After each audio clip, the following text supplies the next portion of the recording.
March 3rd. I've always kind of hated my brother. Well, hate's a strong word. I just always hated how easy everything was for him. He's 2 years older than me, but everything just comes so easily to him. In high school, he was in ROTC, taking courses in criminal justice so he could get a leg up on his law enforcement career. He had a string of friends and girlfriends and made his high school years amazing. He never seemed to study, always retaining what he needed for tests, and finished his high school a half a year early with a nearly perfect GPA. He didn't need to. He could have just joined the police academy right out of high school, but he chose to join the Army for 4 years, saying it was his duty to his country. He served as an MP and later as a base investigator for base-related crimes. When he got out, he was practically ready to start police work already. Now he's a hotshot detective, while the only thing I got out of high school was an unfavorable comparison to my perfect older brother and too many bullies to count. But it looks like his streak's coming to an end now, while this new string of murders keeps piling up. They're calling him the West End Cannibal, and his crimes are truly horrific. He meets women online, pretty common in this day and age, and then he murders them in their own homes. He cuts them open, sometimes stealing their organs, and they found bites and burns on them as well. The missing organs lead them to believe that he's eating them, but they don't really seem to have any proof. My brother talks ceaselessly about this guy during our weekly meetups to have a beer and talk about life. This is something he insists on, since it gives him an opportunity to talk about himself. My work is so boring that no one in their right mind would want to hear about it. Very little happens to me that would make anyone want to hear about my life. Probably why I'm still single. The crux of it is, my brother told me last week as he sat on his stool at O'Malley's, is that I don't think the bites belong to him. We found dental records from 3 different sets of teeth, and one of them came back with dental records on a recently deceased person. So what, he grave robs too? I asked, not really interested, but wanting to hear him flounder. The guy's still buried, though. We exhumed his body. His wife was right pissed, and we found his teeth intact. We're chasing our tails here. This guy hasn't given us a lot to work with, and his body count is nearly in the double digits now. I pretended to be speculative, but really I was laughing into my beer at him. My perfect brother, so confident and sure of himself, was being thwarted by some nobody. I had sat on this stool for years, just waiting for a story like this. I know it sounds petty, but I like to see him unsure of himself. It makes me realize that he's just as human as I am. March 12th. There were another 2 murders this week. He called me this time, not having time for a beer as the department scrambled to figure this out. I just don't get it, he said, and his voice sounded tired. This guy's a genuine ghost. We have him picking up his first victim on Tinder, but his second victim was some random woman from a bar. Jesus, but he really did a number on her. He slashed off one of her breasts. We found it in the corner. All of her organs were just strewn about the bathroom. We had kind of thought that maybe he was selling them or something, but now he's not even taking them with him. He's just dismembering them and leaving them sitting around. I pretended to listen, cleaning up so I could get home as I prepared to leave my job, but my face likely looked like a kid on Christmas morning. He was really worried about this. He was really worried that he couldn't solve this case. I remember a year ago I watched something similar happen, feeling that this would be the moment of his failure, and wanting to see it. When he caught the guy, a middle-aged cubicle jockey who was murdering prostitutes instead of buying a Jaguar like everyone else who has a midlife crisis, I had watched him crow about it in the press conference and tried not to puke. If pride came before a fall, then his fall was a long time coming. I don't know what I'm going to do, bro. I've been sleeping like shit. I think Carol is starting to suspect that I'm cheating on her. Are you? I asked, ready to put some more arrows in my quiver. No, of course not. I made a note of his quick dismissal, doubting it and saving it for later. But she sees these long hours and jumps to conclusions. I'm out all night pounding the pavement, going over evidence, so I must be out having some kind of affair or sleeping with someone at my office. I can't understand it. I've always taken care of her and the kids. I don't know where all this is coming from. Are you on the job now? Yeah, we're driving to a scene now. I'm hoping like hell it's just a copycat, someone who's a little sloppier than this guy. We tried to keep this out of the news, but when 10 girls get cut up like this, it's almost impossible to keep quiet. I need to catch this guy. My reputation's on the line here. My boss, I could hear him reach up and rub the bridge of his nose, is really coming down on me. We're here. I gotta go. Be safe out there, little brother. There's a lot of crazies out there. I smirked as he hung up, glad to hear he was worried. Maybe this would end his career, let him see how us normal people lived in the muck of disappointment for a while. Hadn't I lived for most of my life like that? Did my parents throw me a party or buy me a car when I finished college? Had they helped me take my state boards or paid for all kinds of test prep that I didn't need and desperately had wanted? Did they constantly talk about my perfect job and perfect family every time they called to see how I was doing? No, they didn't give a shit about me any more than he did. He just wanted a sounding board for his ideas and someone to nod and tell him, "Sure, big bro, you're so right." Maybe it was his turn to be wrong for a change. March 21st. He must be getting desperate. He actually asked me to come and take a look at a crime scene with him. I was just heading to the bar, ready to be regaled on how he could have possibly let this guy kill 13 women and still have no idea who he was, when he called me.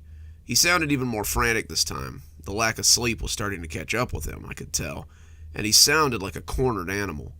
I didn't let the glee leak into my voice as I listened to him, but I don't see how he couldn't hear it. "Hey, would you mind giving me a second set of eyes?" "Eyes? For what?" "We found number 14 today. This guy, I swear, he doesn't seem to sleep. He just finds these women and kills them without hesitation. I don't know what to do. I'm coming up with nothing. We found more weird bites on this one, and I feel like maybe you should come take a look. I don't know, give me some insight."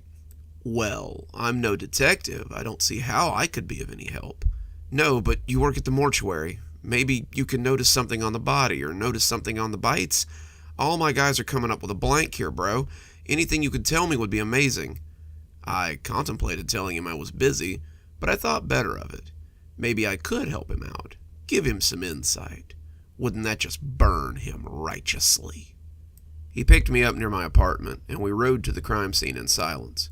My brother kept his eyes forward, but he looked like a smack addict as he snuck glances at me. His hair was unkempt, his ordinarily smooth face covered in coarse stubble, and he shook a little as he drove.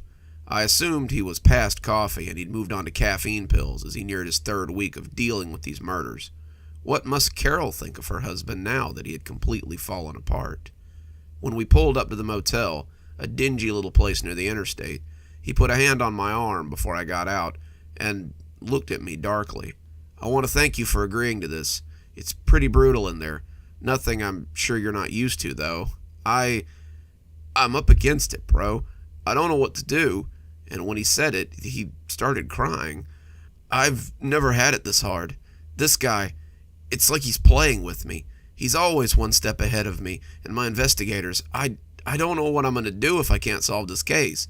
The chief is really coming down on me, and if I can't give him answers, I'm going to lose my place as squad leader. I need some help. Do you think you could help me?" I almost couldn't hold my smile. He wanted my help? This was like Christmas and New Year's and losing my virginity rolled all into one. My perfect brother wanted my help. I could just freeze it and eat it. It was so sweet. I agreed, patting his hand and telling him I would do what I could. We moved into the room, and I could see the body hadn't been moved. The room was a mess, blood everywhere, little cards with numbers on them marking organs and cast-off items. The woman's clothes were laying beside the bed, a long hypodermic needle nestled in the bedclothes beside her body. She was splayed out on the bed itself, and her dead eyes looked up at the ceiling. He let me come in, said he'd explain my footprints if it came to it, and gave me gloves just in case. We stood over the bed on opposite sides, my brother looking ready to pop as I assessed the crime scene with my untrained eye. We got a tip-off about an hour ago. Guy called ahead and had the room key waiting at the desk. He sent the girl in to get the key and used a prepaid card so they couldn't track his activity. The card had his transaction on it, and the activity notice was 2 weeks old. He activated it from a burner cell that is currently pinging from a landfill, so we assume he got rid of it. He brought the girl in, shot her full of muscle relaxer, and then he murdered her. No cameras around to see him, no clerk to ID him. No nothing. Left on foot about 2 hours ago, and left the girl in her car here. You sure it was the same guy? I asked. No, but the MO is the same. Organs removed with surgical skill, medical-grade muscle relaxer used to subdue her. No prints found anywhere, and he left her to be found like this. Didn't you say he usually kills them at their homes, though? Yeah, but she was different. Miss Melinda Carr had a husband who was at home at the time of her murder. She brought her lover here so they wouldn't get caught. Boy, did she bet on the wrong guy. I took a look around, under the bed and beside the mattress, before moving into the bathroom. I looked studiously around the motel sink and the long plastic tub.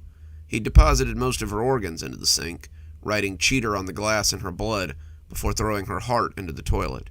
It was all still as he'd left it. The cops had moved nothing, but it certainly let people know what they were dealing with. After about a half hour of looking, I turned back and shrugged. Sorry, I don't see anything different. Did you, by chance, find out what kind of muscle relaxer the killer was using? No, he must have took it with him. Well, whoever opened her up knows his way around a set of instruments. The cuts aren't sloppy, and the organs were removed with care, but I'm guessing you had figured that out by the 14th body. Yeah, we've been canvassing databases for doctors, surgeons, even veterinarians. So far, nothing. I shrugged again. I don't know. You're the cop, not me. All I can tell you is what I see. It's fine. I'll call you a cab. I really want to stay and have a look at the scene again. Thanks for your help, though. I really appreciate it. He was talking on the phone as I left, calling that cab. As he finished, I heard his phone chirp again, and he answered it. I showed myself out, lingering by the door as a gentle sprinkle of rain began. I could hear him talking to someone through the open door, and it didn't sound work-related. He was telling someone about his hard day, and how the case was killing him, and they must have said something that made him laugh, because his next words seemed a little more upbeat. He told them where he was if they wanted to come visit him at work. I could use a shower like you wouldn't believe. Maybe I'll get a room as far away from this one as possible, and tell my wife I'm working late again. I smirked as the cab rolled up. Seems my hunch about his extramarital affair was correct. Seems my brother wasn't as perfect as everyone thought. April 4th. My brother just called me, but I doubt he'll be here on time. They found another victim, number 20 actually, and my brother was more than a little upset about it. He called me from the scene, and I could hear other cops in the background as he stepped out of the apartment. "Where are you?" he asked, his voice husky. "My apartment. Is something wrong?" He just breathed heavily for a moment as I heard the elevator open and close in the background. "Dee Dee is dead," he said with a little sob as he put his back against the wall in that way he does when news hits him hard. "I'm sorry to hear that, but I don't think I know who that is." She was... Look, I'm having a hard time, okay? Carol was icing me out at home. This case is really getting to me, and Dee Dee was just...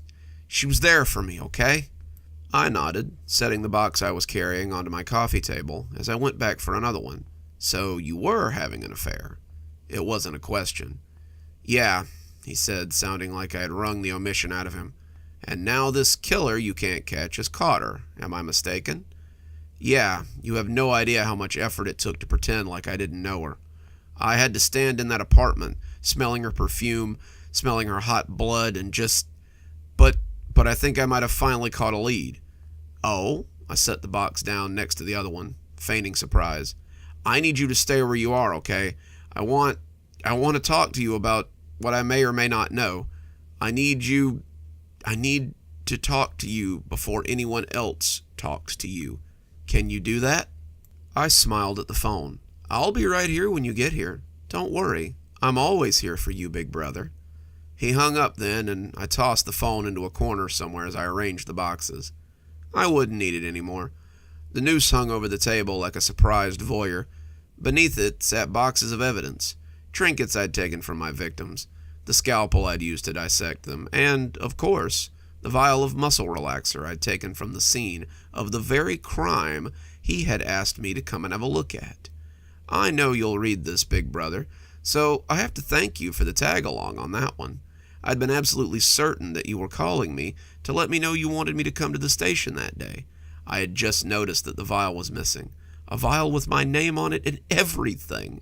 I couldn't believe I had been that sloppy. Your forensics team was sure to have found it, and my little plan would be up in smoke. When you asked me to come along, I honestly thought it was a setup. When you asked me to have a look at the scene and tell you what I thought, I was sure it was a setup. When the vial was still there beside the mattress, hidden in a little notch beside the frame, I could have thanked God if I believed in anything so archaic. It was easy to put it in my pocket and continue looking around, your addled brain too fixated on your own crime scene to see me as more than a mouthpiece for what you already knew. You see, the answer should have been clear from the start.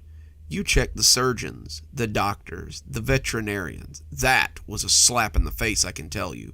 But you never thought to check the people who take fucking organs out of dead bodies every day, you moron. It was easy to stay one step ahead of you. I've been sitting on that bar stool and listening to you detail how you catch criminals for years. I had all my ducks in a row from the first murder. I was one step ahead of you before you even knew I existed. And now I will be your greatest failure. You will never catch me, big brother, because when you find this journal, I'll already be dead. This will leave you with a tricky little dilemma. You could inform your colleagues that I was the murderer this whole time. You could admit that you sat right across from me and fed me case-specific information while being unable to identify a murderer in your own family. You could tell them this, but you know that your reputation will suffer for it, and that it will be very difficult for them to trust you after this little revelation. Or you could cover it up, dispose of all the evidence that I've gathered, and pretend that the murderer just stopped killing. You could technically get the win. No more murderers means no more shame of being unable to solve them. But you would know, wouldn't you? You would know that I had beaten you, that I had won, and you would have to live with that understanding for the rest of your life. Choice is yours, big brother. I'm about to make mine right now.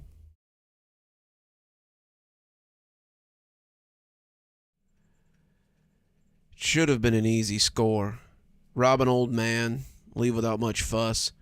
We never could have guessed how south it would go. Everyone had heard of Duncan Adams. He'd been a fixture in the community for generations, living in that wild old house up on Mount Yaller. He'd been a writer, a professor of antiquities at Georgia State College, and any number of other things. His house was supposed to contain all sorts of expensive things, and we were going to see if the rumors were true. Mike didn't like it, though. Guy like that is certain to have all sorts of security, the best measures money can buy, and you just expect the four of us to walk in like it's nothing. Julius, Gavin, Mike, and I like to call ourselves a crew, but that was just from watching too many heist movies. In reality, we were just four guys who like to break into people's houses and steal things. We weren't druggies, we weren't criminals, despite what our records said. But we did like to buy nice things, and stealing often paid for them better than a real job. You'd think so, I said, but my brother went up there to do a job and said that there were no security systems, no cameras, no nothing. The dude is just asking to get robbed, and I say we take him up on it. My youngest brother's a plumber, and that was actually where I got the idea for the job. He got called about a month ago to fix some pipes in the old man's bathroom and came back to tell us how cool the place was. He had all these mirrors on the grounds and in the house and on the walls, and it was like a fun house. It was really cool looking, he said. The old man had paid him a mint to do the job, and I'd spent the next 3 weeks thinking about that house and planning the biggest heist that I could imagine.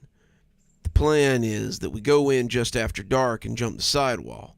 We can go in through the garden out back and come out on the back porch and into the house. The old man's a hard sleeper. My brother said he had to ring the bell 12 times before he woke up. We can go in and out before he even knows we're there and live like fat rats off the spoils. Mike still wasn't sure, but greed was slowly eroding his sense of self-preservation. He said he would bring it to a vote with the rest of the crew, and later that afternoon he called to say that the vote had been carried unanimously. The other two were in, and Mike wasn't about to hold us up with some tickling feeling of doubt. Hope your intel's right, 'cause if you're not, we're all going to be royally screwed. And that was how we came to be hunkered in the scrub around the Duncan Adams estate, waiting for it to get good and dark. We were all dressed in dark clothes, Jules and Gavin wearing ski masks, while Mike and I just had our hoods pulled up. I was pretty sure that we wouldn't need cover, but Jules had 2 prior arrests, and Gavin was clean for the moment.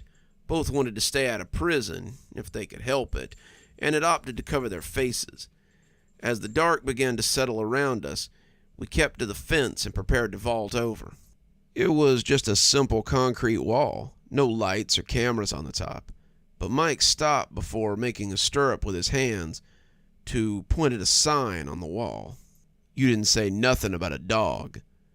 I looked at the sign, wrinkled my brow as I tried to remember if Lewis had mentioned a dog. He hadn't. He'd said nothing about any kind of animals on the property, but a dog could complicate things. The sign was the usual black and yellow one that bore the legend, "Beware of dog," on it, but it looked a little faded, and I suddenly wondered if it was something from a while ago.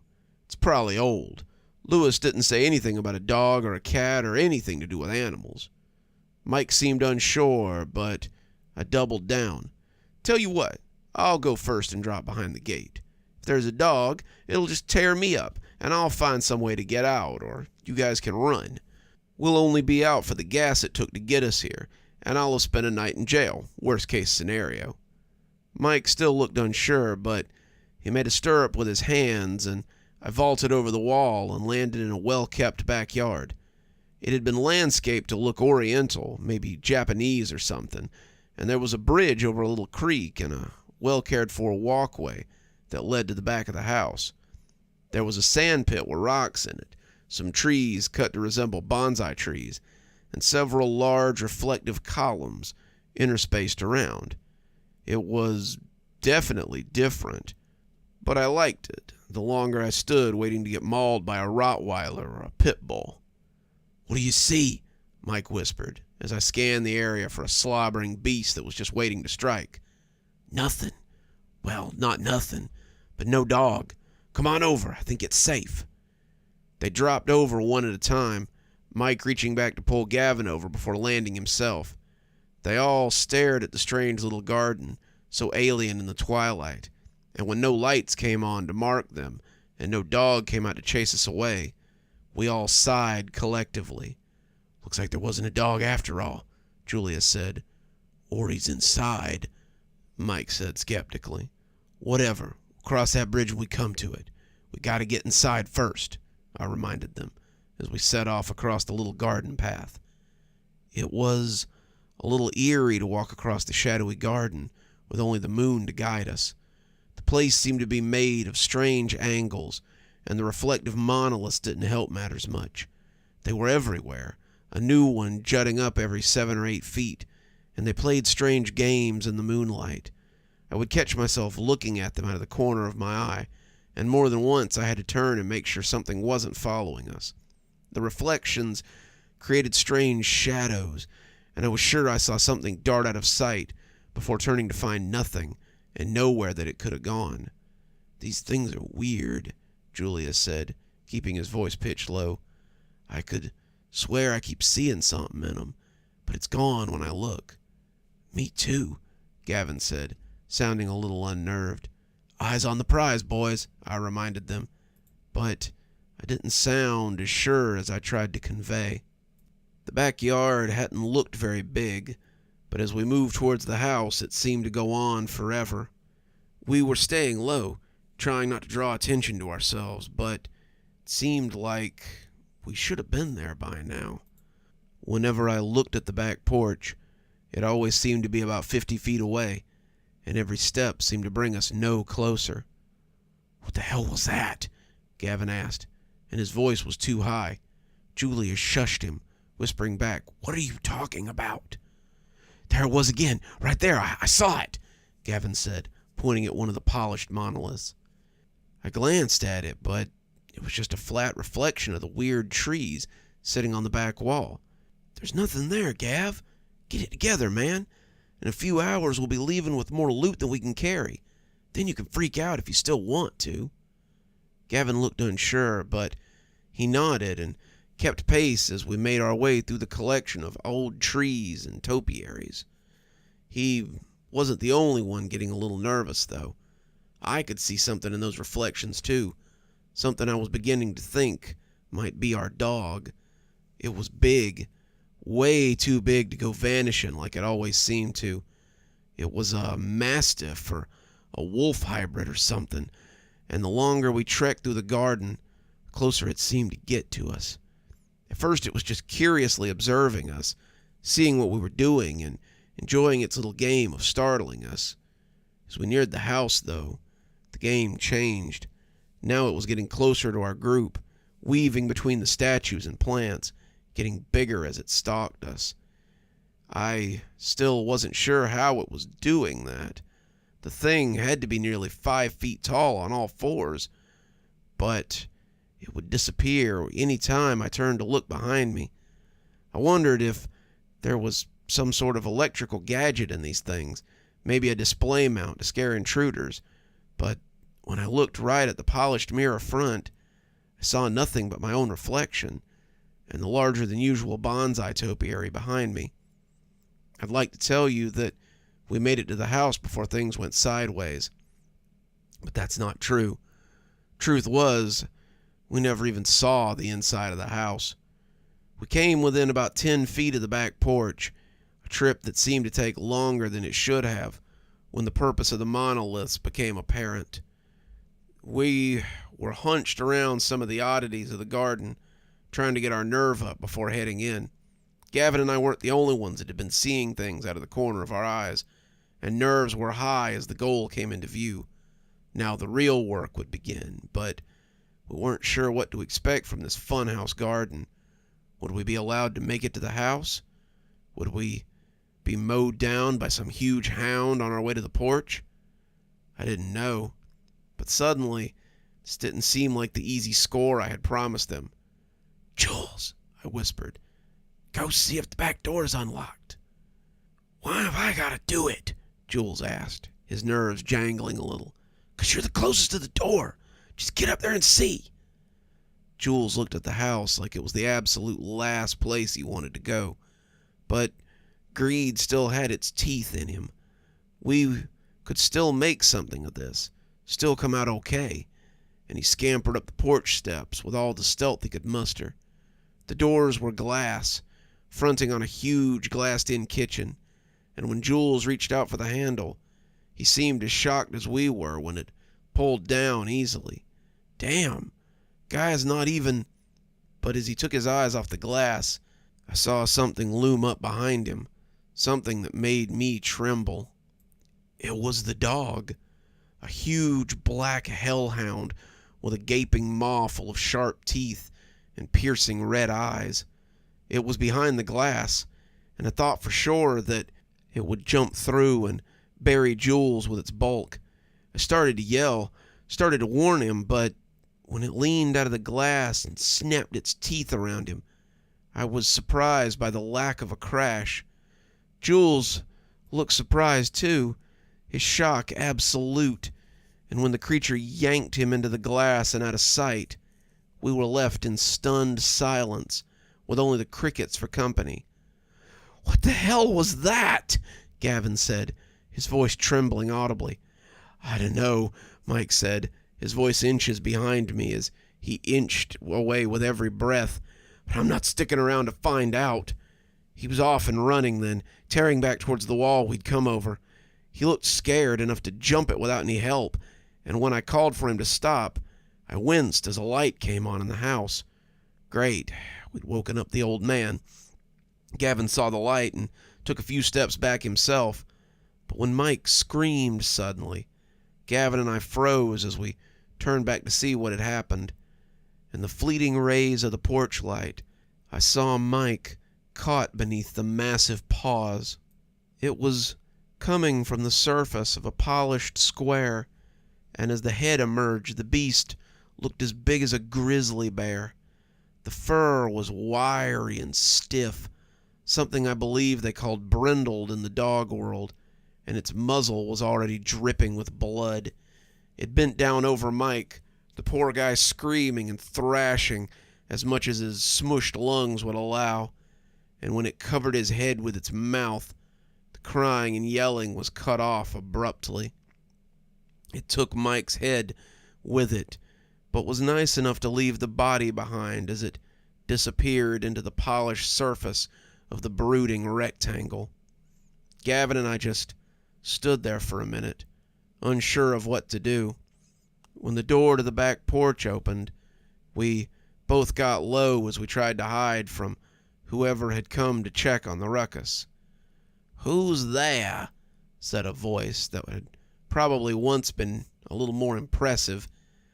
Age had done it no favors, and now it was a little less impressive, a little less commanding, but the owner seemed to know that he wasn't the most dangerous creature in the garden. The sound of a cane thumping on the boards could be heard, and when he saw the body, he croaked out a rough laugh. "Decided to come and steal from an old man, huh? You didn't think you were the first, did you?" I looked at Gavin as we hid, trying to tell him to be still, though he seemed to be losing that particular fight. "More than a few people have thought that they could come and plunder what I've rightfully taken in my prime. They see an old man living alone and think to make his home their find of the century. They never guess that the most dangerous thing here might be my own biggest find." As we watched, the old man put out a hand, and the hellish beast stuck its nose out of the window it had sucked jewels into, so the old man could scratch it like any other dog. "I was excavating a tomb in Russia when I found them. These strange black monoliths were just in a cave towards the back of the old tomb. I had never seen anything like them or the beast they held, but it had enough intelligence to understand me when I made it an offer. It didn't seem to be enough that he was going to kill us. The old codger meant to monologue before his hell beast devoured us. 'Come back to my home,' I said. 'Come into the lighted world again, and I will take you from this place and let you hunt my enemies for me.' And so I have. It has hunted a long time on would-be thieves and robbers, and eaten well in the process.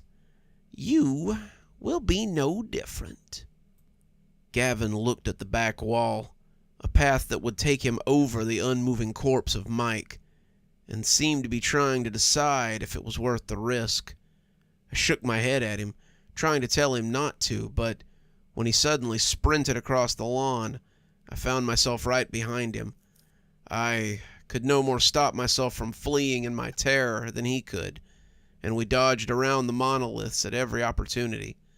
The hound lunged at us nonetheless, coming out of either side as it tried to stop us. We were neck and neck, nearly to the wall, when Gavin suddenly tripped.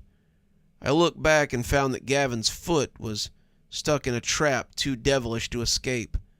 The creature had him by the ankle, and as it dragged him backwards, I sprinted for the wall and leapt at the top. My fingers burned as they tried to dig into the concrete, and I'm not ashamed to say that I left a few fingernails behind as I scrambled over the top. I drove home, expecting that the creature or the police would come after me every mile of the way. When it didn't come lunging out of my rearview mirror and no blue and whites dogged my heels, I breathed a sigh of relief. I drove home, locked all the doors in my trailer, and went to my room so I could write this down while it's still fresh. Now that I have, I'm not sure what to do. Do I call the police? What would I even tell them? Can that thing get me through my own mirror, my computer monitor, the surface of my spoons? I don't know what to do, but I do know one thing. If you ever hear of Duncan Adams and his strange house in the mountains and think that an old man living alone will be an easy score, think again.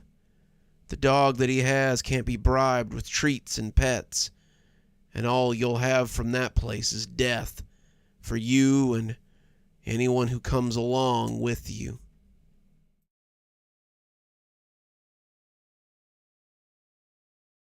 Have you ever heard the sound a scalpel makes as it slides over bone? If you haven't, it's a little like a knife scraping over a hollow rock. The bone isn't as solid as you might think, not as solid as the blade at least, and the sound has an eerie quality to it. The more I reflect on the sound, the more it reminds me of nails on a chalkboard or sidewalk chalk that kids drag over pavement. It's a weird noise that sets your hair on edge, makes you grit your teeth against the intrusive grinding. I've had a lot of time to think about that sound in the years following my wife's death. That was the sound that woke me up that night. It had been a long week. The department had been reeling over a series of brutal murders, and this was the first night I'd gotten to sleep in my own bed. I had been crashing in the break room, sleeping in my car, living one cup of coffee at a time, while we tried to catch this sadistic son of a bitch. I know many cops in the same situation, but as most of us are locals, the desire to see this guy brought to justice was palpable. The killer had been sticking to a specific area. My area, actually. He was killing with no pattern, no particular demographic, but he seemed to be sticking to victims in this particular part of town. They were low to middle income families, people who couldn't just afford to up and leave because a crazy killer was on the loose, no matter how heinous the crimes were. And the crimes were particularly heinous. 7 different victims, none of them having anything in common, had been found with their faces skinned down to the bone and removed. The whole face. It was as though someone had cut the face off, skinned it to the skull, and took it with them when they left. Nothing was ever taken from the apartments. No messages were left. The killer never lingered after doing their strange deed. We called him a killer, but the victims were usually still alive when he left. They died from blood loss afterwards, sometimes living for hours, lying there as they watched their life leak away and screamed wetly. The last one was a store owner, well liked in the community too. The one before that was an 80-year-old grandmother. Before that it was a 19-year-old girl who was popular with the boys in the neighborhood. A bike messenger, a beat cop, an aspiring actress, a high school student who was once a beauty queen. None of these people had even known each other. There was no connection between them except for where they lived, and no one could find a single person that any of them knew in common. The only connection seemed to be that they were all well liked. I had been sent home that night, Captain telling me that I looked like crap and I needed to sleep in a real bed. My wife had been waiting for me. Captain Weems may have called her before I left, and the night had been a good one. She had saved me some dinner, roast, potatoes, things I liked, and we had cuddled on the couch as we watched something on Netflix. As tired as I was, I remember feeling warm just the same as I spent the night with her. When she looked up at me, her head pillowed in my lap, I remember thinking I was the luckiest guy in the world. When I fell asleep after a rather heated session of lovemaking, I found myself looking forward to the next day, hoping that we could catch this guy and get rid of some of the fear that was hanging around like a cloud. When I came awake, it was because of the scraping noise. Some nights, I wish I had just stayed asleep. I lay awake for a few seconds, listening to the scraping sound and wondering what it could be. It was such an alien noise, like a nail dragged across a window. There was an underlying sound as well, a low, muffled sound like someone having a bad dream. I rolled on my side, thinking my wife was having a nightmare or something, and wanting to comfort her. She was prone to nightmares. Her childhood had been less than ideal, and I wanted to wrap her in my reassuring arms. I found myself unable to move, though. My whole body was heavy, my muscles unresponsive, and all I could do was lie there and listen to her soft groans and husky moans. I was trying to move, but this was different than the usual sleep paralysis somehow. This felt like being out of my body, unable to control it. Then my eyes tracked to the mirror that sat atop my wife's vanity, and I felt a scream hang in my throat like a piece of meat. I was choking on the scream as my mind tried to process what I was seeing. It was a dream. It had to be. Things like this didn't exist in the real world. This was a nightmare. Maybe I was even the one making these noises that I was hearing. This simply couldn't be happening. I was dreaming. I was nightmaring. I would wake up. This would all go away. The longer it went on, though, the more I concluded that it had to be happening.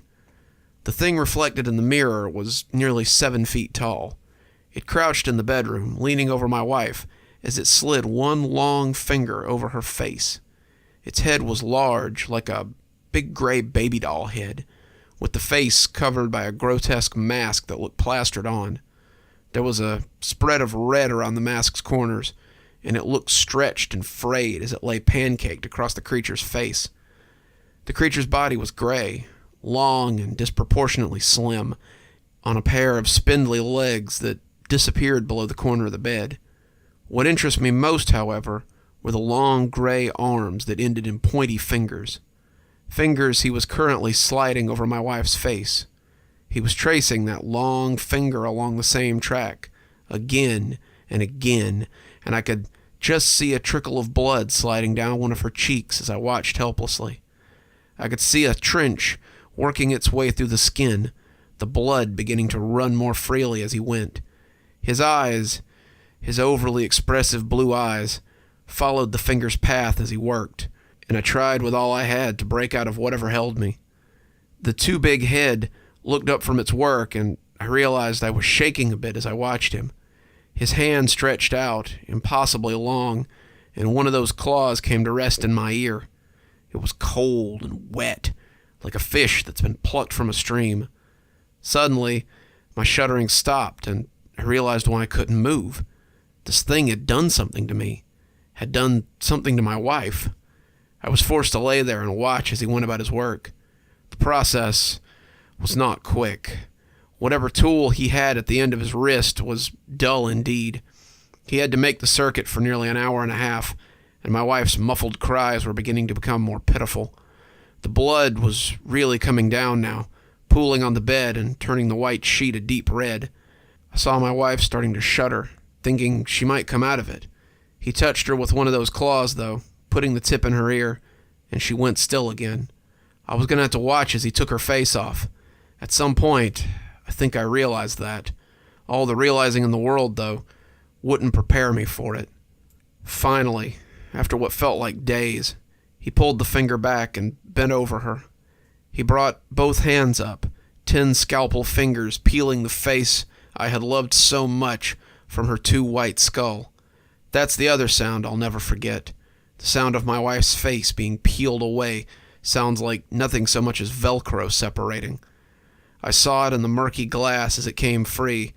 For just an instant, I could see the creature's face, too. It pulled off the old mask, and I realized too late that it was the face of the shopkeeper we had found a few days ago. It put the face in its mouth, and as it chewed, I could see a face like a swollen potato, its mouth like a carved jack-o'-lantern sneer. Its rubbery teeth chewed at the flesh as those eyes stared blankly into space. It had a pair of way too expressive blue eyes, and for a moment I thought they might have come from a doll. They looked at me suddenly, locked mine as I stared into the mirror. Those horrible blue eyes held my gaze for a count of 20 before it slapped the new face on with a wet chuck sound. Those eyes stared back at me through the eye holes of my wife's detached face, and the creature went out through the window without a second look. Those eyes peeking jealously out of my wife's face were the worst part, and that face haunts my dreams every night. By the time I could move, she was already dead. She came out of it before I did, though.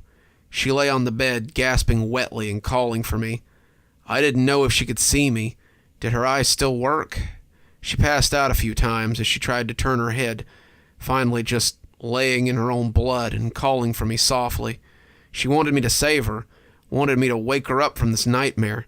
She couldn't be dying in her own bed after having her face cut off. I began to get some feeling back in my arms as her voice trailed away. I could flex my fingers, but my arms didn't seem to want to work until after she had already slipped off. The light had begun to peek in by that time, and I fell out of bed as I scrambled for the phone. I told them everything. I told them about the creature. I told them about its long claws. I told them about the paralyzing dread. I told them how it had taken my wife's face and left out the window. Their response was to send me to a therapist, to give me time to grieve, to have me work with a hypnotherapist, to try to decide if I had actually seen something. I quickly learned that they didn't want to believe what I had seen. They wanted to believe that I had created this monster from my trauma. They wanted me to believe it too, but I wouldn't. I suffered through the bereavement period. I went to the therapists and told them what they wanted to hear. They wanted to tell me that the creature was a way for my mind to cope with what had happened. I knew better, though. I used that downtime to gain information about the creature. There wasn't much to go on. The crimes had all been committed within 2 blocks of each other, all in a central location, all in the part of town that housed several large apartment complexes.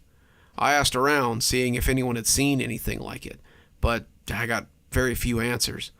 Some of the homeless people told me that they had seen something skulking about lately, but most of them were too strung out to be credible. A few of them led me to an abandoned underground station that had once been central to the area, but now stood abandoned.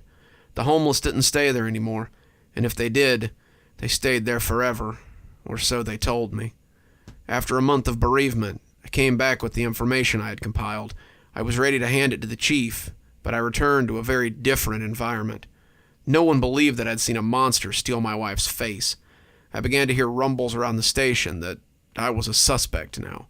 A 15-year officer had just laid there and watched his wife have her face taken off. Not likely. Seemed more likely that I had been out all night and come home to find her like that. It seemed more likely still that I was the killer, banking on the idea that my reputation would put me above suspicion. I didn't care. I knew what I'd seen, and I took my information straight to my boss. My boss, however, was in another camp altogether. Is this how you spend your period of mourning? I want you fresh, all this monster stuff out of your system. The others, they already think you're unhinged. The ones who don't think it, think you're the killer. You need to be careful talking about this kind of crap around here. Get back to your desk. You're on light duty until further notice. I don't want another word about this damn monster. I seethed behind my desk, already planning my next move. If it was proof they wanted, then it was proof I'd give them. I left early that morning and went to my home to prepare. I packed a bag, took my service pistol, and a shotgun from the hall closet. The little pump action fit nicely in my camp sack, as well as a rope, a flashlight, and some trail bars. I dressed warmly. The November weather was already becoming frigid after dark, and I looked back at my apartment before leaving, unsure if I'd ever see it again. I glanced at my wife's portrait on the mantel, though, and it was enough to send me on my way. This creature wouldn't be wearing her face for long. The old underground was a dilapidated relic, a toothless mouth that gaped out of the pavement. The gate was locked, but I had been told the fence was cut around the back. Some industrious vag had made a neat little hole to scurry through, and I entered the perimeter without much fuss. The sun had begun to set as I flipped on the flashlight, and it cast a red glow across the grimy tiles. The glow was gone after the second staircase, and I was plunged into true darkness. The outside had looked bad, but the inside was a ruin. The tiles had been shattered in places, light fixtures hanging from a leaky roof, and a single train stood like a hulk on a dead track. There was a constant sound of dripping water, a constant sound of scurrying feet, and it was easy to imagine that this was what Bilbo Baggins had found under the Goblin Mountain. I found myself swinging my flashlight around at every sound, my years of cool police training melting away as I descended into the station. Near the tracks, I found a handprint that looked red with dried blood. I jumped down to the tracks without a second thought, drawing my gun and looking right and left. My light fell across a fainted smear going left, light red staining the side of the train. I decided that was my direction. I moved quietly, not wanting to tip my prey off. He could have been hanging over my head for all I knew. If he lived here, he could probably see in the dark, and bringing a beacon with me would be as good as screaming down the tunnel. As I moved, I had little doubt that he knew I was here. The deeper in I went, the worse the scuttling and the skittering became. I told myself it was rats, but how sure was I of that? How sure was I that the scrabbling I heard wasn't the sound of those sharp fingers scraping across the ceiling?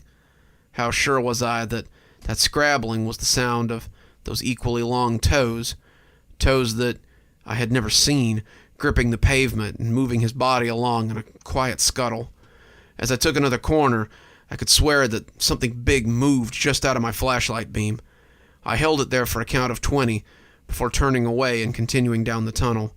The blood smears were all gone now, but I felt drawn deeper in as I took turns at random. It was almost as if I could hear my wife's voice calling me, and I had little doubt that he knew I was there now. I had even less doubt when he fell on my back, slamming my head down on the floor and sending my gun spinning out of my hand. I blacked out, and when I came to, I really wished I had died. I was laid across a metal bench somewhere deep in the tunnel. An eerie light lit the space, some kind of plant life maybe, and I found that I was paralyzed again. That was when my wife's face, a face made terrible by those two expressive eyes, loomed over me, and I'd have cringed away if I'd been able to move at all. It studied me, maybe it even recognized me, but its regard was terrible, as it came from a face I had loved so much. Her face was decomposed, rotting away as it clung to the creature's skull, and I felt something goopy fall onto my cheek as he leaned close to inspect me. I had only thought it couldn't get any worse. That was when he pressed that finger to the cleft in my chin. He began to circle, the claw digging against my skin as he slid the nail around and around and around my face.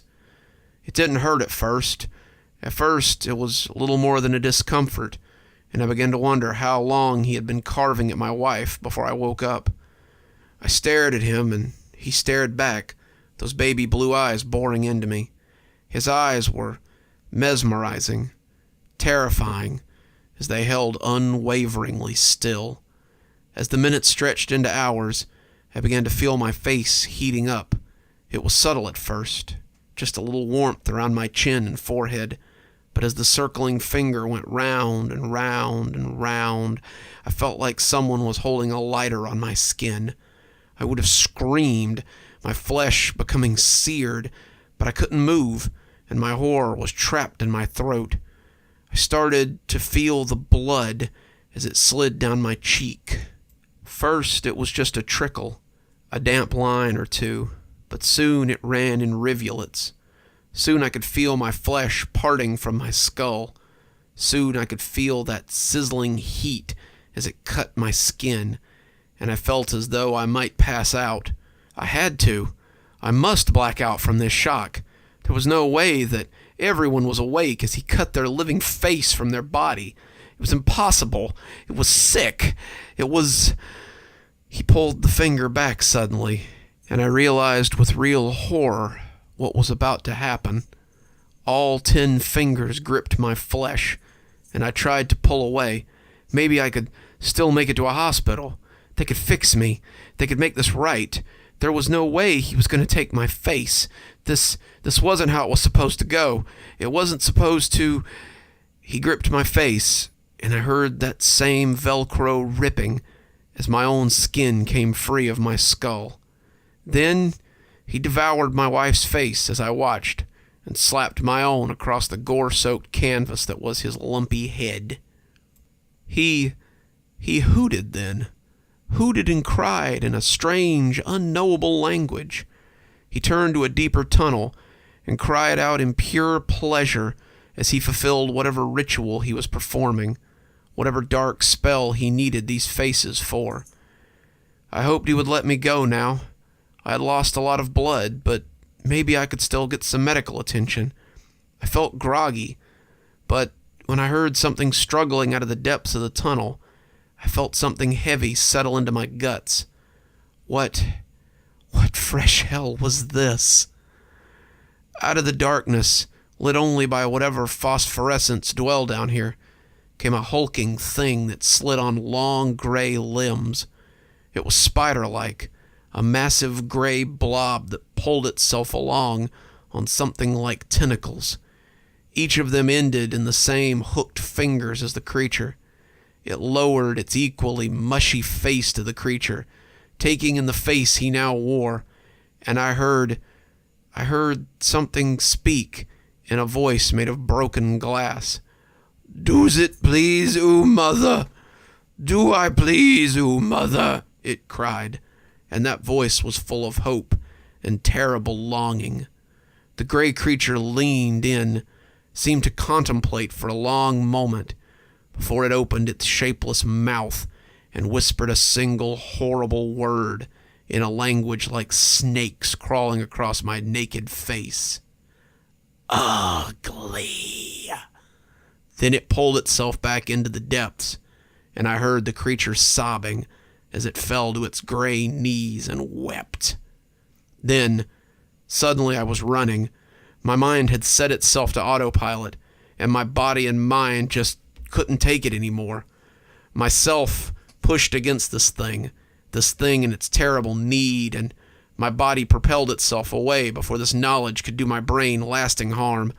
I ran and ran, blind in that lightless world, as the blood leaked down my naked face. If the creature came after me, then I never knew. If the thing that wore my face came after me, I never knew. I was running 1 second, the darkness pressing in all around me, and the next my world was full of light, and I was falling into oblivion. The next thing I knew, I was in the hospital, being told just how lucky I was to be alive. An undercover cop had followed me to the underground entrance, and had waited to question me when I came back out. When I didn't come out for several hours, he called in people to look for me. Those people had heard me screaming through the tunnels, caught sight of my faceless form in their flashlights, and caught me just before I fell. I had nearly died on the way here. I had simply lost too much blood, and my body was in some kind of shock. They had sedated me, my night terrors causing me to buck and scream, and I had spent nearly a week in the hospital bed. No one thinks I'm crazy anymore. No one thinks I'm the killer anymore. Certainly, no one believes I cut my own damn face off. I'm writing this as a warning to anyone living in the area. Get out. Leave your home and get out. The creature has no rhyme or reason for his actions. He seeks only to gain something that I believe he will never find. I'm safe now, a faceless horror who will have to live his life with the knowledge I discovered under the city that day. But you needn't suffer my fate. Get away from the cheap side. Get away from the concrete apartments. Get as far from the city as you can, lest you be one more face for this monster to show his mother.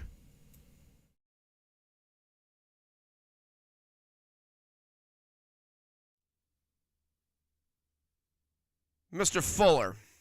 The tall man looked up through the curtain of greasy black bangs, and his face was equal parts good-natured annoyance and unshakable certainty. Detective Cutter liked the annoyance. Annoyed men could become angry, and angry men could make mistakes. But the certainty was going to make this exchange difficult. A man who was certain was a man who would play the game to win, and Detective Cutter was just as certain that this man was guilty. "Do you know why you're here?" Cutter asked, and he put the box down between them as he stood leaning over Fuller. He could not have done this if Fuller was standing. Of course, if Fuller had been any further into 6 feet, he would have been playing basketball somewhere instead of writing crime novels. Cutter was all of 5 feet, and only because his red Irish curls put him over the limit. He stood over Fuller now, though, not glowering, but not smiling, from a position of power that Fuller's certain and almost bright smile did not seem to understand. The game was over in the 9th inning, Holmes, and now it was all over but the crying. Fuller looked up at him like a professor looking at a bright pupil who's just broken the cardinal rule and asked a foolish question.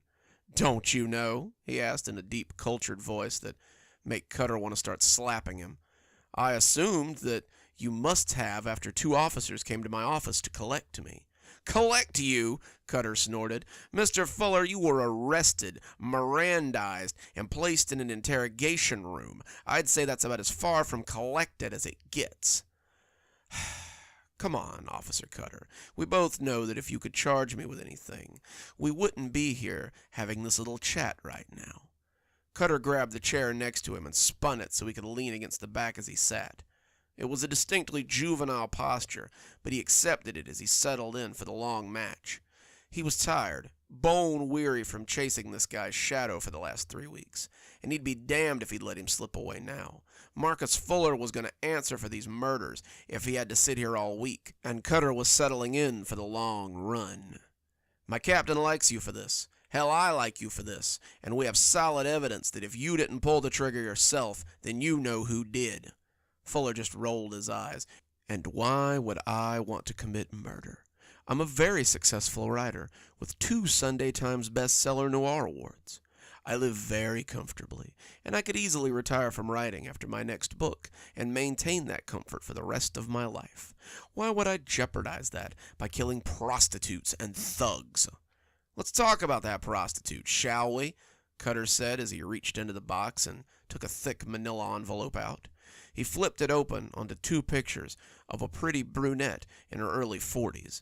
The top photo showed her inviting guests into a newly opened Royal Casino, while the bottom was her being booked a few years before for solicitation. Her expression was the same in both photos, devil-may-care attitude with a side order of iron poise. Marjorie Dyer, the proprietor of Dire Needs, was found murdered in her suite at the Seawind Resort. He flipped the page, and behind it were several shots of a glassy-eyed Marjorie, who was no longer poised or so devil-may-care. She lay naked across a hotel bed, with a long, angry cut from one ear to the other, and a thick collar of blood clotting around the wound, making it hard to see. Hotel staff received a noise complaint about 11, and hotel security found her that way at 11:30. He had hoped the grisly scene would shock Fuller. He had hoped for revulsion, hoped Fuller would turn green or be sick in the wastebasket, or even that he would appear excited by the photos and tip his hand in front of the detective. Instead, he studied them for a moment and then looked back at Cutter expectantly. Very graphic, Officer Cutter. What does this have to do with me? Detective Cutter reached into the box as he spoke. The murder scene of Marjorie Dyer is nearly the same as the killing of Catherine Hoff in your book Hunter City. He removed a dog-eared paperback from the box, and Fuller didn't seem at all surprised to see it. If you'll indulge me, Mr. Fuller, and before Fuller could protest, Cutter had opened the book to the paragraph in question. Hold her, Jack. I'm about to send Regis a message. As the switchblade came to life, Kat began to struggle between Jack and Anthony. Her tears made black pools of her mascara, and when Hunter lifted her chin to look her in the eye, she had long tracks down either side of her face. He waggled the blade in front of her, and she cringed away as the steel glinted in her eyes. Please, Glenn, please don't do this. We can make a deal. I'll work for you instead of Regis, but please don't hurt me. And she dissolved into shuddering sobs again. She stopped when Hunter pressed the edge against her throat. It's nothing personal, Kat. It's just business. She sighed like a split seam as the knife parted her flesh and her blood poured across the swell of her modest breasts.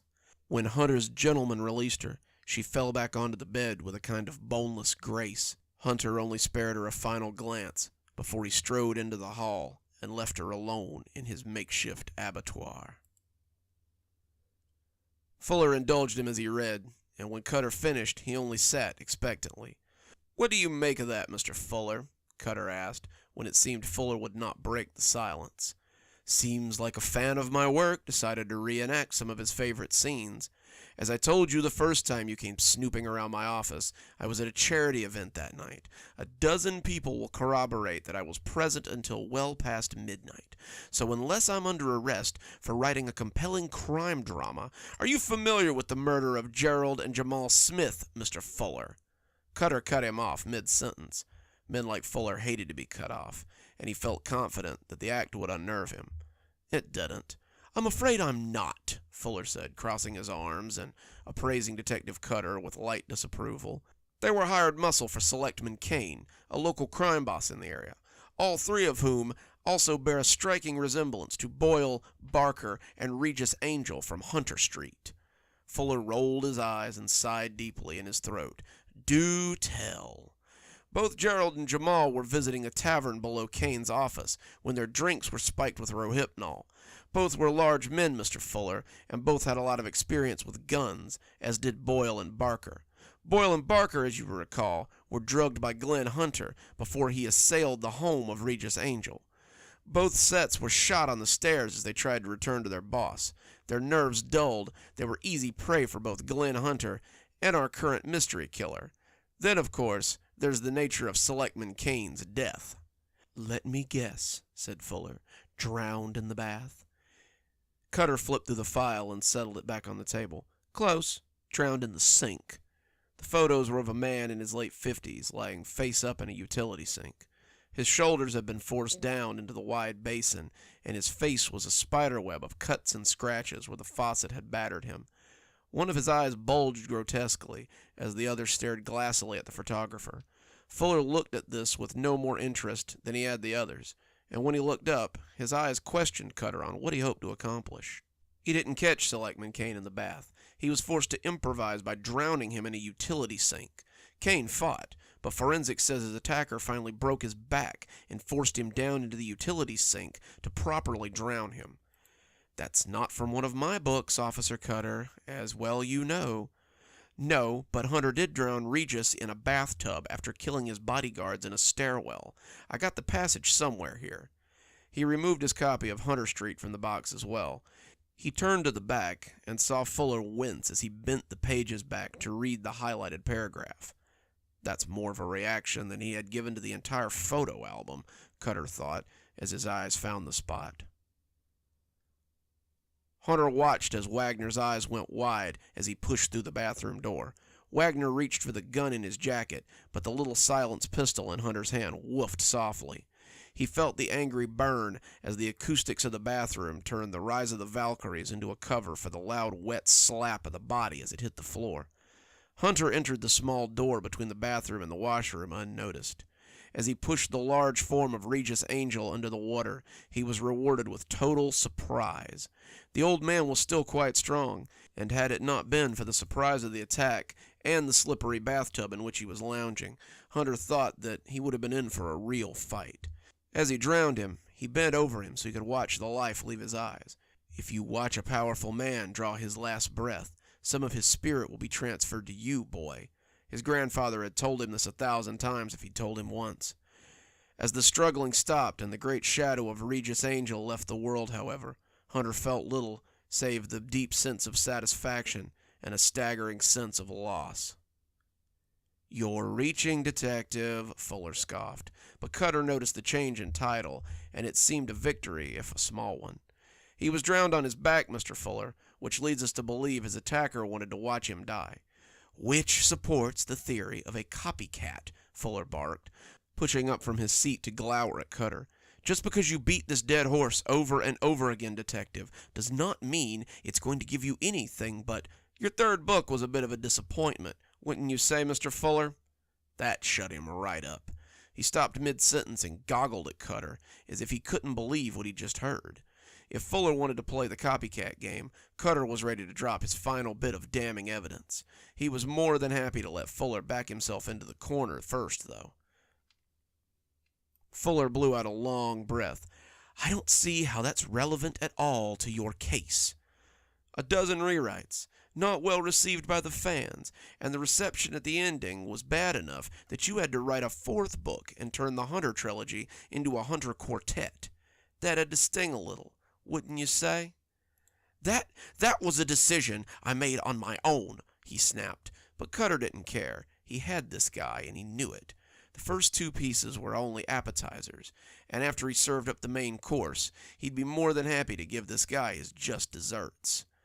"Well, the most recent murder was very reminiscent of another scene from your book."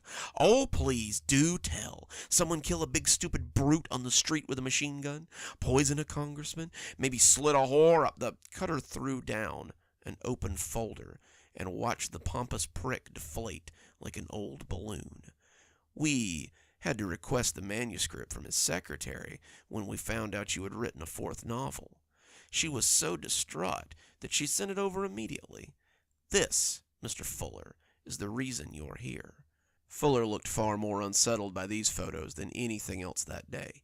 This can't be. I just talked to Dan last week. Danforth Wild was murdered in his apartment last week. 3 days after you threatened him over social media for stealing the premise of Hunter State for his noir series. You said you would make him regret every word he published, didn't you? I guess maybe he regrets it now, doesn't he? Fuller sat, looking at the pages for several seconds, before closing his eyes and sighing. He was eviscerated, just like the congressman in Hunter's stand. My agent was the only one who had a copy of the manuscript, so of course, you think... He closed the folder and glared at Cutter. Hook me to a lie detector, detective. Call my assistant and ask her where I was when Dan was killed. I have no receipts for travel. I have taken no leave from work, and you will find no way I could have done these things. Now, unless you're prepared to hold me under suspicion, I demand that you release me. Cutter stared at him for nearly a minute before shaking his head with a deep sigh. He had hoped he could grill the answers out of Fuller, but the guy was too slick for that. His captain was going to rake him over the coals for this one, and Cutter could already hear the sounds of pens signing his leave of absence. Go, then, he said, waving his hand at the door, and Fuller left with a little slam as the door shut behind him. 3 weeks. 3 weeks of suspension from duty. Cutter drained the whiskey from his glass and slid it back towards Mike. He had had his first drink right here at the Fighting Cock, and he suspected it would be where he took his last. You shake enough trees like he had, and you were bound to have something fall on you eventually. Guys like Fuller, though, they made him ache for a drink. The door jingled, and Cutter didn't even look up as someone plopped down next to him. They thought I might find you here, said a familiar, cultured voice. I need your help. Cutter blew a chuckle into his shot as he knocked it back. You dance around justice, get me suspended for 3 weeks, and expect me to... He flinched a little when he looked at him. Fuller had a long, jagged cut across his face, and his left eye looked like a few more punches would have broken the socket. He caught Mike's eye, and the barman seemed to be trying to decide whether to call the police or let Cutter handle this. In the end, he offered him a rag from behind the bar and slouched off out of earshot. Fuller sat down next to him, and his eyes darted towards the door like a trapped animal. I need you to protect me. The man who's been murdering these people has been staying with me for several months now. He's also responsible for the 4th Hunter book, and until tonight, I thought his killings were something benign, a way to clean up the streets, if you will. When I confronted him about Dan, though, he just went crazy and tried to kill me in my apartment. Slow down, said Cutter, as he took a pad from his pocket. Let me get some information first. He wobbled a little on his stool as the alcohol settled over him like a cloud. The shots were beginning to catch up with him, but he wanted to be sure he got everything verbatim. If he could bring this information to his captain, then maybe they'd rescind his suspension. Let's start with a name. Who tried to kill you? Fuller took a deep breath before saying the last name Cutter would have ever expected. Glenn Hunter.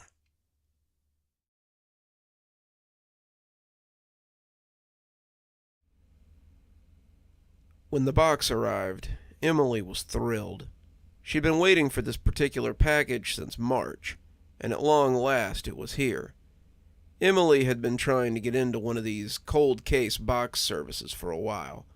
Hunt-A-Killer, Cold Case, Sleuth Kings, she'd requested them all, but all Emily got back were apology letters and promises that they would contact her when they had room. The folks at Catch-A-Killer had placed her on their tentative waiting list, which sometimes took months, and she hadn't expected to be added to the list for quite some time. It was hard to get added. They only approved a few hundred people a year, and they were also one of the more popular groups. The service was their typical monthly subscription box, where they sent a cold case that the small group you found yourself to be a part of tried to solve.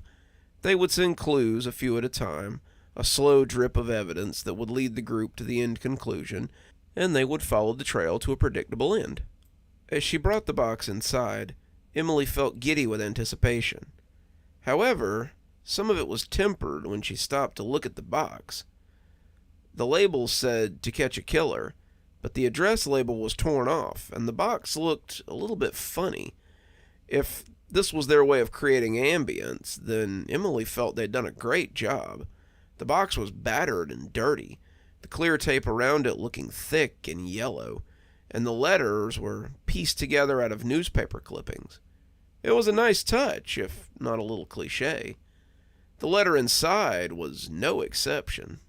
The whole thing was made of magazine and newspaper letters, meticulously assembled by hand.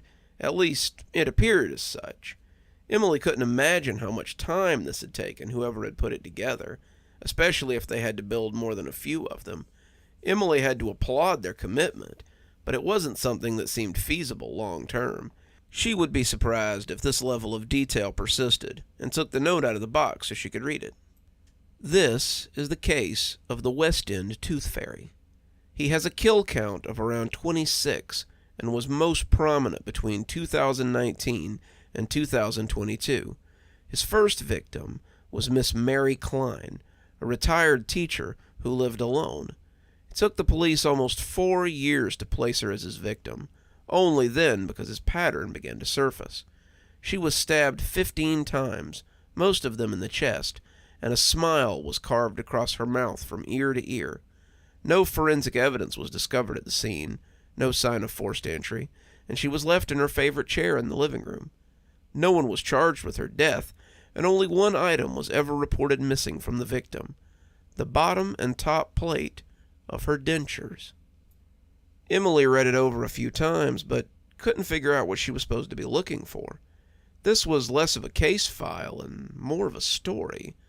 Emily had read a few articles about how the information was disseminated, and then picked over by the community, but this read more like a creepypasta.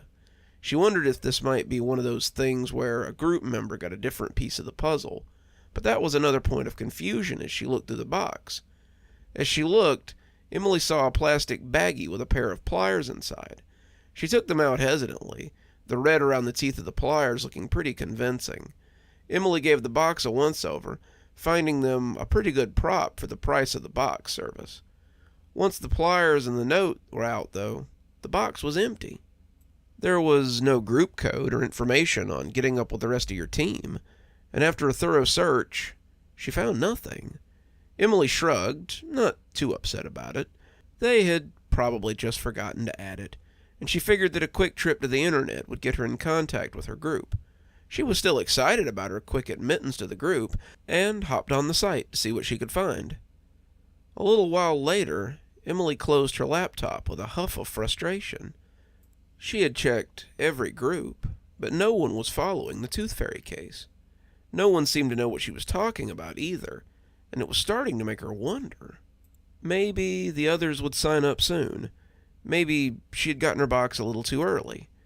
In the end, she set up a room for the Tooth Fairy case, figuring the others would find her, and decided to go to bed. She'd sign on tomorrow and find that they had discovered her, and then the game could begin. Instead, she woke up to find another dodgy package on her front porch, and only a few messages in the room she had started, none of them helpful. The people who had found the room appeared to have used her post as an excuse to belittle her. The 3 or 4 users who had left comments were quick to remark that the Tooth Fairy case was little more than an urban legend, not likely to be something Catch a Killer would tackle. They made fun of her for even suggesting that they received a case file on this one, and decided that she must be trolling. Today's box looked like it had gotten wet, and the cardboard was dark and distorted.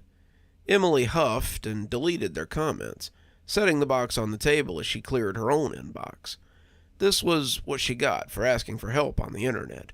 Most of these people were just shut-ins, with little more to do than bother her, and she knew she shouldn't take it personally. Even so, Emily reflected that it was frustrating that none of the others who'd received the case files had hopped in to share information. As she sat grumbling at the computer screen, she found her eyes straying to the box and finally decided to open it. The material felt as damp as she'd expected, but that only added to the mystery. It hadn't rained last night, or for the last few days, and she couldn't believe that anyone would have delivered a package in such condition. And why was it here so early? It was near noon, but the mail didn't usually run until 2 or 3 in the afternoon. The box had been waiting for her when she opened the door, leading her to believe that it had been dropped off much earlier.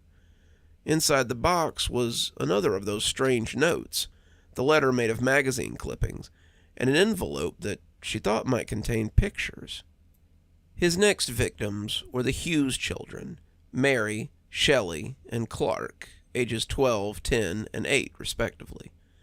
Coming in through the window in their bedroom, he tied them up and made them watch as he stabbed them to death from oldest to youngest. Each of them was stabbed 20 to 30 times. Their parents found them the next morning, both having slept through the night as their children died mere feet away.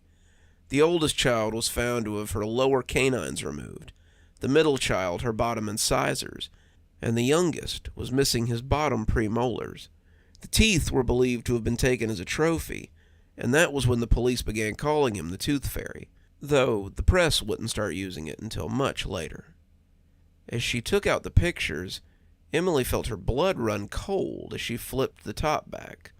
There were 12 pictures inside, all seemingly taken with a Polaroid camera. All of them were of crying children, their hands tied behind them and their mouths stuffed with whatever they had at hand. The girls appeared to be older than the brother, all of them bearing the same sandy hair and hazel eyes.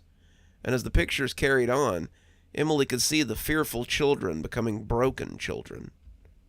Their pajamas reddened, their wounds seeming to grow with each snapshot, and by the end, all three were lying on the carpet together. As their blood seeped into the thick shag, Emily felt the pictures slip from her numb fingers. What was this? It was a little too much if this was someone's idea of a joke or a game. She had wanted to be part of this game, but if this was the level they were playing at, she wasn't sure she was up to it. These Polaroids looked real, like something taken instead of made, and as Emily held them, they felt dirty in her hands. She put them in the box and picked up her computer as she tried to discover anything about the case that she was being drip-fed.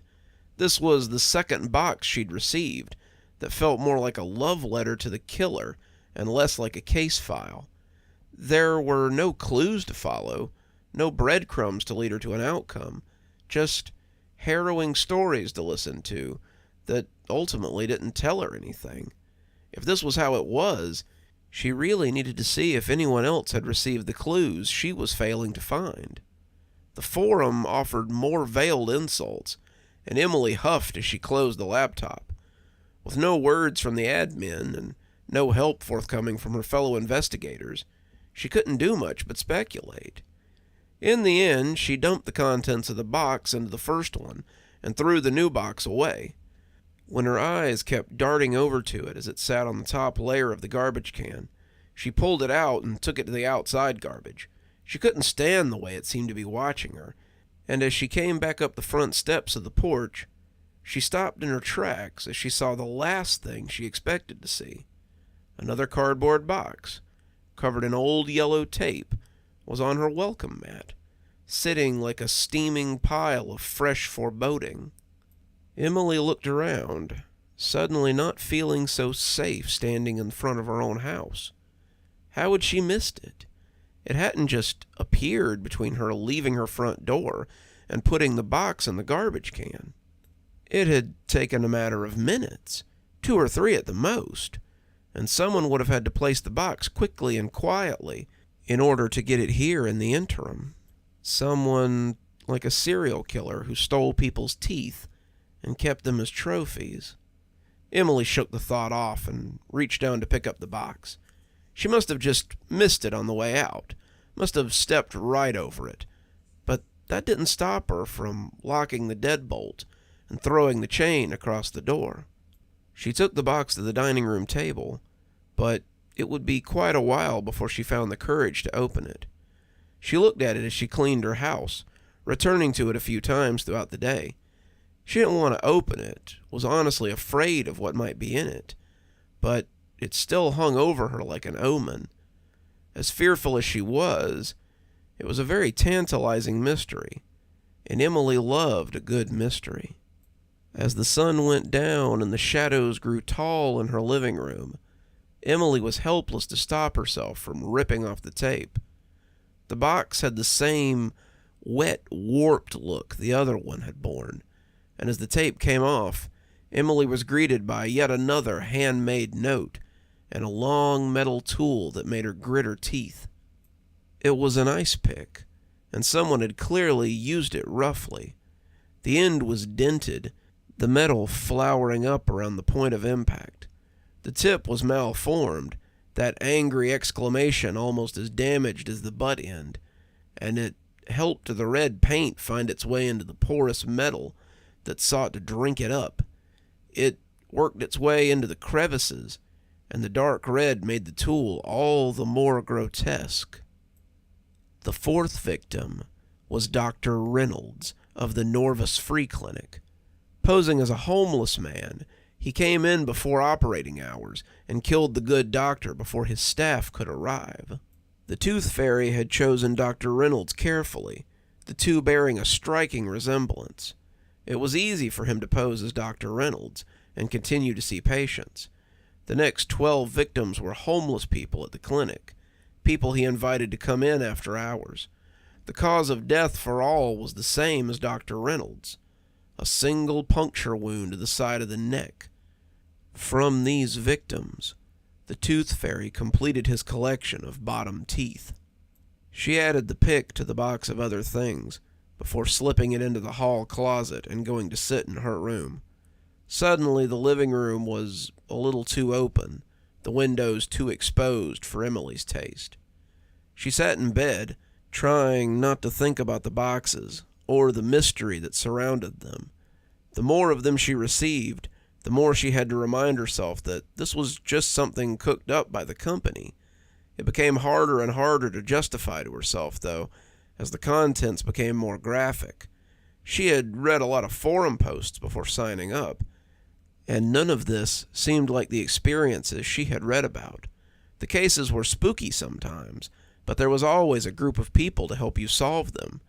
Doing this alone was making her anxious, and the clues weren't really pointing her towards a suspect at all. This was reading more like a story and less like a case. She wasn't sure what to take away from this, besides the crawling anxiety that surrounded her. She checked the group again and found nothing but more people making fun of her for suggesting Catch a Killer would cover anything like the Tooth Fairy case. It's not even real. It's an urban legend. No, it's real, but the group only handles cases with suspects and evidence. The killer never leaves anything behind. The case is too high profile to let a bunch of amateurs mess it up by stepping on what little evidence they have. It was pages of stuff like that, but nothing helpful. None of the admins had posted either, and Emily supposed they were on vacation. They couldn't weigh in on forum topics, they couldn't answer her questions, and it seemed like they couldn't be bothered to do much at all. Emily set her phone on the nightstand and got ready for bed again, deciding that she wouldn't open any more of the packages until someone else messaged the group to say that they had received their packages. She needed help, she needed some perspective, and she wasn't going to get it in an echo chamber. As she fell asleep, she thought that at least it shouldn't be possible for them to send a fourth box so soon. It had probably been a fluke to send her 3 so close together, and she drifted off, hoping there might be someone to help her when the fourth arrived. She woke up the next morning to the sounds of birds and the gentle chime of her phone alarm. Emily felt a little better in the light of day, the megrims of the night before lost with the dawn filling her living room. She booted up her computer, intending to get some work done today before her boss called and complained about her lack of progress lately. First, however, she wanted breakfast. As the eggs and bacon sizzled in the pan, Emily felt all the anxiety of the night before dribbling away. She had made too much out of all this. She always psyched herself up so much over these things. Between the quarantine and working from home, she'd had too much time to mull over these dark corners. It might be time to get some of this under control. Maybe the box service was a little too much. She should cancel it and try again some other time. She had taken her phone out to do just that, her breakfast balanced on top of a cup of coffee, when something caught her eye in the peripheral. She was standing in the foyer, heading for the little office that she'd set up in the living room, when the spot found its way into her peripheral. She imagined that she could hear the tendons in her neck creaking as she turned her head to see if her fears were correct, and felt the plate wobble as the coffee shook in her hand. It couldn't be. It was 7 in the morning. The mail hadn't even thought about running yet. The package was sitting on the front porch, the center of her welcome mat, leering at her through the glass of the front door. She stood there for a count of 30, her mind whirling at the sight of the large brown box. But in the end, she didn't drop her food or dissolve into a puddle of terror. She turned away from the door and went to her desk. If she meant to continue buying box services, eggs, coffee, or paying the mortgage on her house, she needed to do some work. As she got to her tasks for the day, Emily found that her eyes just wouldn't stay off the package on the stoop. She couldn't see it from her desk. There was a wall in the way. But the mirror in the foyer gave her a perfect view of the front door. She had placed it there to see people when they came up. But now what appeared less than convenient. She tried to keep her mind on medical coding, but it was difficult with the non-existent eyes of the package on her. Her mind itched to see what was inside, little as she wanted to. It would be another horror show, she was certain, and it would be for her alone, since no one else seemed to be sharing it with her. Around 11, Emily finally sighed in frustration and pushed the keyboard away. She had done almost nothing in the 4 hours that she'd been working, and the sooner she got the package out of her mind, the better. She got up to go bring the package in, but as she moved into the foyer, she stopped again. There was a second package sitting in the shadow of the first. She stared at it, her mind reeling as she pondered how it had gotten there. She'd had a perfect view of the door. There was no way that anyone could have snuck up and delivered a package in broad daylight without her seeing them. She stepped towards the door, feeling the tug of curiosity, but stopped as she saw the obvious answer. The second box was a little smaller than the other one. In her apprehension at the sight of the box, she had just overlooked the second one. That was it, just a failure to notice. The thought made her feel secure enough to turn away from the door and go make some lunch. She was coming back with her sandwich and a fresh cup of coffee when she looked again and saw a third box perched on top of the first. She'd been thinking that she might be able to get some work done, but seeing that third box, that dark brown cardboard monstrosity, she began to doubt the web of excuses that she had crafted. If they could sneak in a third box, they could have easily slipped in the second. If it hadn't been there, they had slipped in while she wasn't looking and delivered it without a sound. She returned to her computer long enough to find the contact information to catch a killer and called their customer service line. This was getting out of hand, and if no one was going to return her messages, then she'd just go to the source. Mazer Incorporated, this is Janet speaking. How may I direct your call? Emily wet her lips, not expecting such a quick response. She plowed on before the anger could cool, though. Yes, I'm trying to reach someone with catch-a-killer box service. This was the number they had listed online, and I... But the bubbly woman on the other end cut her off. Of course, 1 moment, please. 30 seconds of canned music later, and another far too happy young woman picked up the phone and asked Emily how she could help her. Yeah, I recently signed up for your service, but I think something's wrong. I've received at least 6 packages in the last 3 days, and it's always at random times. I can't seem to find anyone online that's part of the same group as me, and I think I'm getting parts of cases that require other parts to solve.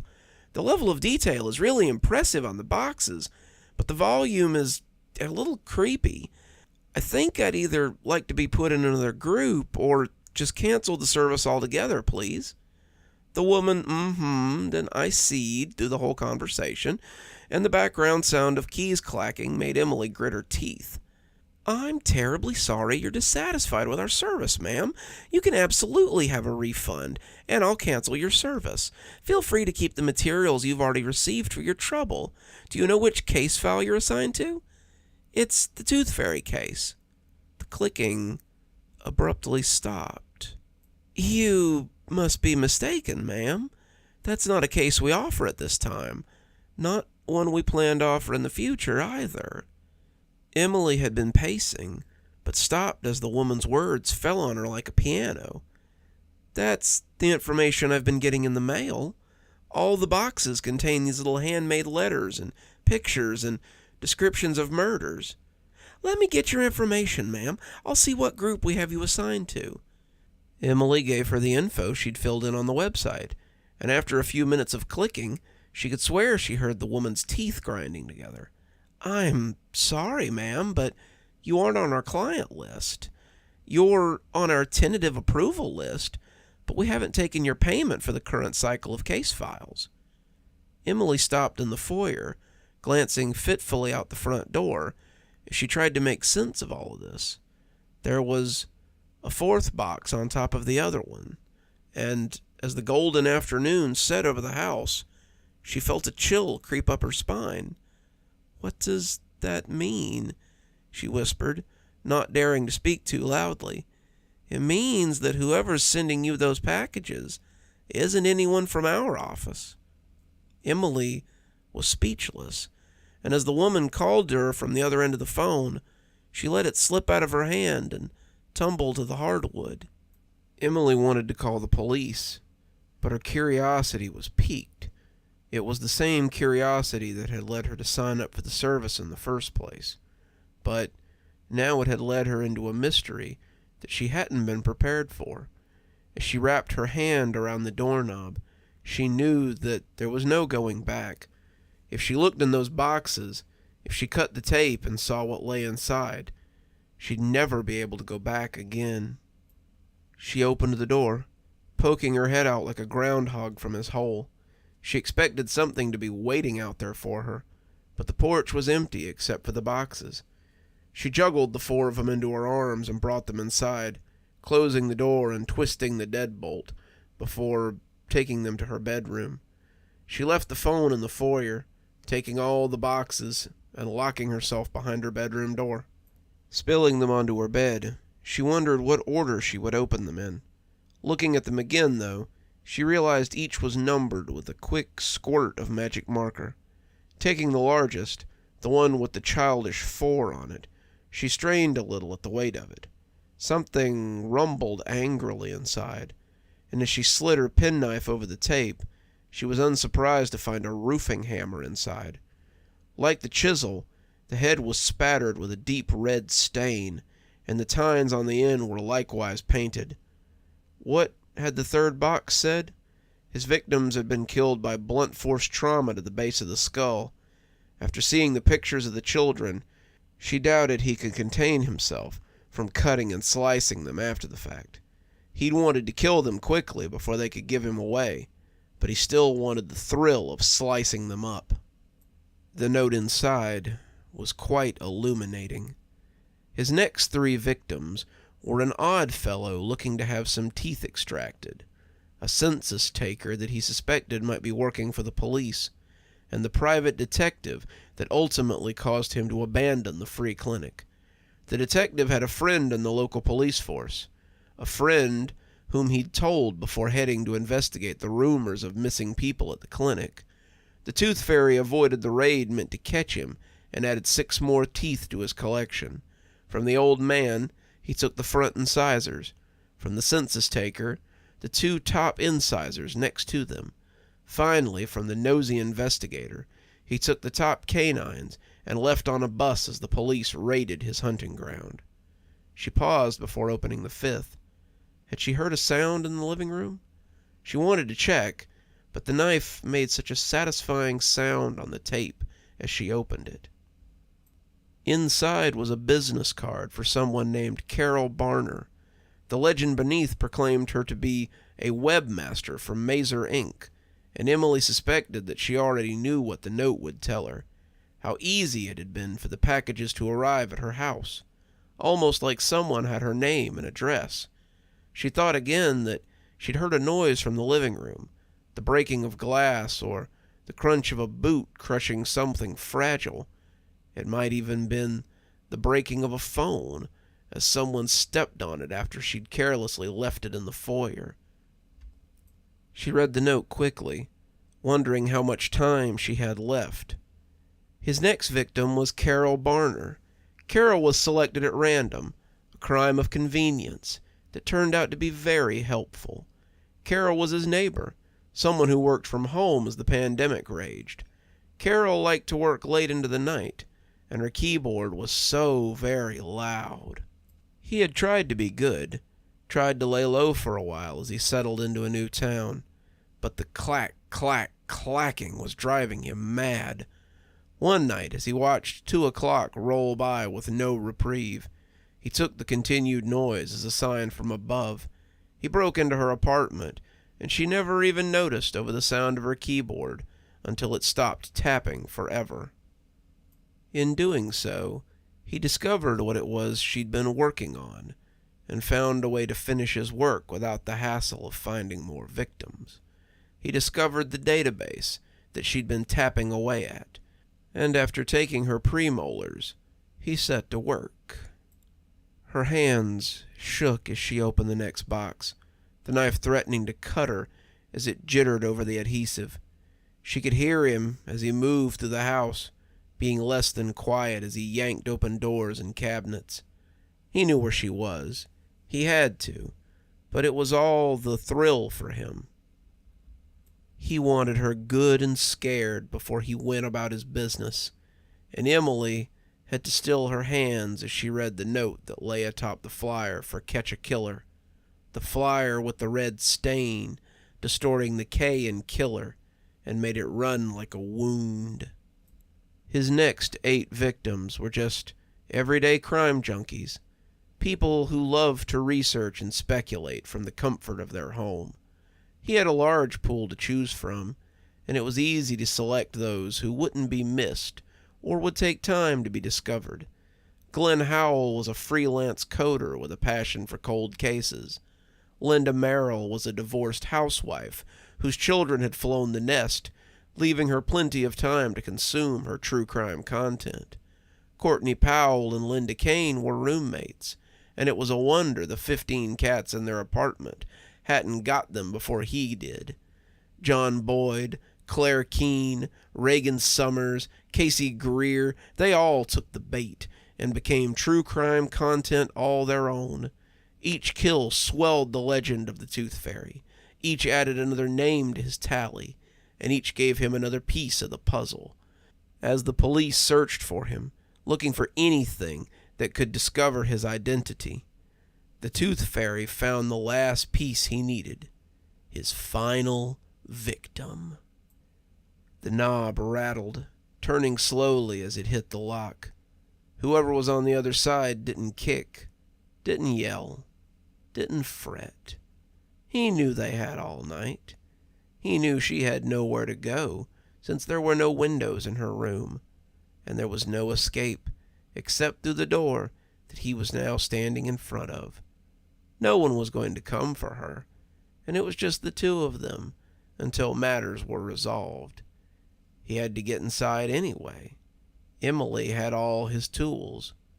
He had sent her everything he would need to make her another case file for some other true crime fan to speculate over. Would they wonder how she had been so easily caught? Would they question the validity of such a killer?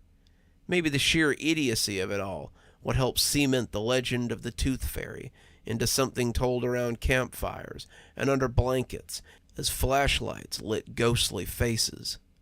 Sometimes that was what really made the story, the idea that something like that could never happen to you. She opened the last box as he moved about her house like a fitful spirit, clearly savoring the moment. When she took the letter out, she yelped in surprise and let it fall to the floor. The last grisly totem fell to the carpet, clicking merrily as Emily watched it. It all made sense now. The name, the trophies, the order of the theft. He had needed them, needed to complete his masterpiece. He had to have a complete set, otherwise it wouldn't look right. She tore her eyes away from the grim spectacle and looked at the letter that was likely to tell her of his last victim. A victim she knew all too well. His last victim was Emily Colney. Emily fancied herself a true crime enthusiast. She petitioned multiple services since the beginning of the pandemic, but was never invited to join their groups. She wrote all of them in her application to catch a killer. And when it pinged on the database, the Tooth Fairy decided to make her dream come true and give her the true crime experience of a lifetime. Emily Colney, the perpetual shut-in on Hawthorne Street, would have the distinction of being the Tooth Fairy's last victim. After her, he would break his pattern and thus become harder to link to the crimes that would come after her. So thank you, Emily. Thank you for helping me complete my masterpiece. The door shuddered, and Emily dropped the note. It fluttered down to land on the grisly trophy on the floor, and she was forced to put her hand far too close to it as she picked up the note. It was a mishmash, a golem, a creation of love and hate, and it hurt her to look at. It seemed that Mary's denture plates had been put to good use, and the teeth within them were as different as they were misshapen. He had lovingly set them into the plastic, and they looked like an animal trap, just waiting to bite. The false teeth were missing only one set, and as the door splintered, Emily grabbed the hammer she'd received the day before and held it at the ready. A hand slipped through the hole in the door, grasping the lock with a smooth and practiced twist as he opened the door and let himself in. She saw him then, rising to his full height as he filled her doorway like a ghoul in a cast-off coat. He was massive, his head looking grotesquely small as it peeked down from between his huge shoulders.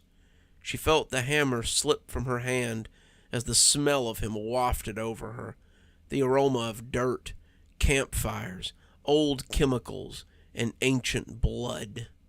She didn't start screaming until he smiled at her, his spitty, toothless mouth revealing empty gums waiting for what lay on the floor between them, gums waiting for Emily to complete their reward for years of patience.